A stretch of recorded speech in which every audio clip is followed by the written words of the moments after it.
Hi friends అందరికి. ఏమైందక్క నవ్వుతున్నావు? ఇవాళ మొత్తం నవ్వుల మీద జరుగుతుంది ఏంది? వంటలా నవ్వుకుంటున్నా నవ్వుకుంటూనే చేసుకోవాలంట. చేసుకోవాలి. ఏం రైస్ అంటే బగారా రైస్. బగారా రైస్ అందరు వైటే చేసుకుంటారు ఎక్కువ. మసాలా లేదండి ఈరోజు. ఇక మంజులు అయితే ఉల్లిగడ్డలు కోస్తుంది అనమాట. కొత్తిమీరేనా? ఉల్లిగడ్డలు అయితే కోసింది ఆల్రెడీ. అక్క అయితే బగారా అన్నం చేస్తుంది. టమాటాలు వేయచ్చు అక్క? ఎలా బగారా వేసుకోవచ్చు, బాగానే ఉంటుంది.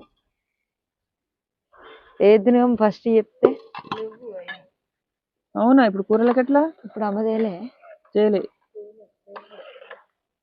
ఇగో ఇట్లా మా ఇంట్లో ఏమున్నాయి ఏం లేవో చూసుకోకుండా చేస్తాం అనమాట మేమైతే. అబ్బా